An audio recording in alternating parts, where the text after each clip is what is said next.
அனைவருக்கும் வணக்கம். நம்ம வாழ்க்கையில நிறைய பேருக்கு நிறைய உதவி பண்ணியிருப்போம். ஆனாலும் நம்மள என்ன சொல்லிக்கிட்டே இருப்பாங்க அப்படின்னா, குறை சொல்லிக்கிட்டே இருப்பாங்க. நம்மளுக்கு ஒரு பக்கம் என்ன இருக்கும், கவலை இருக்கும். என்ன அப்படின்னா, என்னதான் நல்லது பண்ணாலும் நம்மள குறை சொல்லிக்கிட்டே இருக்காங்களா அப்படின்னு சொல்லிட்டு நம்மளுக்கு கவலை இருக்க தான் செய்யும். அவங்களுக்கான ஒரு கதை தொகுப்பு தான் இது. அதாவது ஒரு ஊர்ல வந்து நம்பி அப்படின்ற ஒருத்தன் வாழ்ந்து வந்தான். அவன் யாரு என்ன உதவி கேட்டாலும் தட்டவே மாட்டான். அப்படியே பண்ணிடுவான். அதே மாதிரி அவன் யார் மனசையும் என்ன செய்யக்கூடாது அப்படின்னா நோகடிக்கக்கூடாது அப்படி பேச மாட்டான். யார் என்ன உதவி கேட்டாலும் என்ன செய்வான் அப்படின்னா பண்ணுவான். அவ்வளோ நல்லவன் அப்படின்றத அவனை சொல்லணும். இருந்தாலும் அவன் மனசுக்குள்ள என்ன அப்படின்னா ஒரு குறை எப்பவும் இருந்துகிட்டே தான் இருந்துச்சு. என்ன அப்படின்னா வீட்டில் வந்து அவனோட மனைவி பிள்ளைங்கள்லாம் என்ன சொல்லுவாங்க அப்படின்னா வேற நிறைய நல்லது பண்ண போய் தான் என்ன அப்படின்னா நம்மளால மேலே வர முடியல, ரொம்ப கஷ்டத்துல இருக்கோம் அப்படின்ற மாதிரியே என்ன செய்றாங்க அப்படின்னா பேசிட்டே இருப்பாங்க. அது வந்து இவனுக்கு வந்து கொஞ்சம் மனசு கஷ்டமாவும் இருக்கு. அதுவும் போக இவன் வெளியில உதவி பண்றவங்களும் என்ன அப்படின்னா சில சமயம் இவனால அந்த உதவி பண்ண முடியல அப்படின்னாலும் அவங்க என்ன செய்றாங்க அப்படின்னா திட்டவும் ஆரம்பிக்கிறாங்க.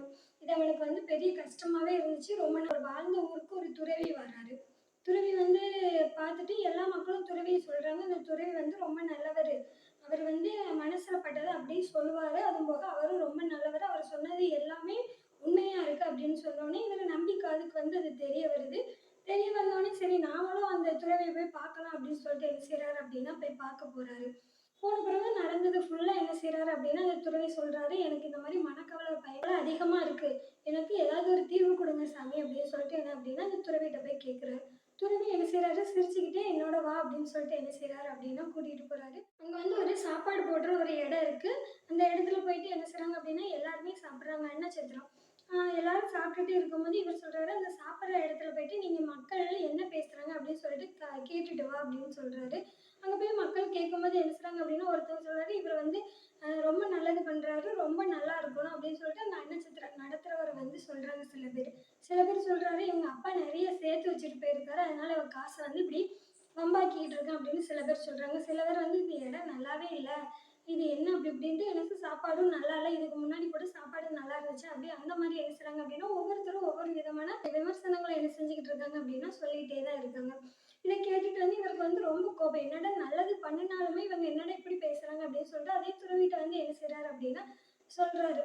மறுபடியும் என்ன செய்றாரு, துறவியை கூட்டிட்டு போறாரு. இப்போ வந்து என்னோட வா அப்படின்னு சொல்லிட்டு அந்த அன்னச்சித்திரம் நடத்துறவரை போய் பார்க்கறாரு. அவர் வந்து ஒரு வெள்ளை வெஸ்ட் வெள்ளை சட்டை போட்டு என்ன செய்றாரு அப்படின்னா ஒரு சேர்ல உட்கார்ந்துருக்காரு. அவர்கிட்ட போய் கேட்குறாரு துறவி, இவ்வளோ ஆனா நீங்க அன்னதானம் பண்றீங்களே, உங்களுக்கு வந்து காசெல்லாம் எங்கேருந்து வருது அப்படின்னு கேட்கும்போது அவர் சொல்றாரு, நான் வந்து தொழில் பண்றேன். அந்த தொழில்ல வந்து நிறைய வருமானம் வருது. அதுல ஒரு பங்கு மட்டும் தான் நான் என்ன செய்றேன் அப்படின்னா இந்த அன்னச்சத்திரத்துக்கு வந்து நான் கொடுத்துட்டு இருக்கேன் அப்படின்னு சொல்றாங்க.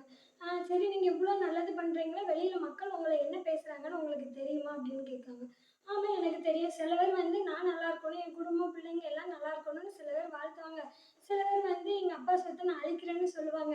சில பேர் வந்து இந்த இடம் நல்லா இல்ல, ஏதாவது ஒரு குறை என்னை சொல்லிக்கிட்டு தான் இருப்பாங்க அப்படின்னு சொல்லும்போது, இது உங்களுக்கு கவலையை தரலையா அப்படின்னு சொல்லிட்டு கேட்குறாரு. அவர் சொல்றாரு, நான் என்ன பண்ணுனாலும் இவங்க என்ன செய்வாங்க அப்படின்னா என்ன குறை சொல்லிட்டு தான் இருப்பாங்க.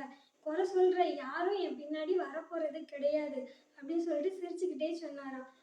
அந்த அன்னச்சத்திரம் நடத்துறவரு சொல்லி முடிச்சதுக்கு பிறகு துறவி நேரா என்ன செய்றாரு அப்படின்னா அவரை பார்த்து சொல்றாரு, இவர் சொன்ன அதே பதில தான் நானும் சொல்றேன். இந்த உலகத்துல நம்ம என்ன பண்ணினாலும் நம்மளை ஏதாவது ஒரு விமர்சனம் பண்ணிக்கிட்டே தான் இருப்பாங்க. நல்லது பண்ணாலும் சரி, கெட்டது பண்ணாலும் சரி விமர்சனம் பண்ணிக்கிட்டே தான் இருப்பாங்க. யாருடைய குறைகளையும் சரி, யாரோட நிறைகளையும் நம்ம காதுல என்ன செய்யக்கூடாது அப்படின்னா போடக்கூடாது. நாம செய்றது நல்லதோ கெட்டதோ அதற்கான பலனை நம்மளுக்கு வந்து சேரும். அதுக்காக இவங்க சொல்றது தான் நம்மளுக்கு பலிக்கும் அப்படின்றது எந்த விதத்திலும் நியாயம் கிடையாது.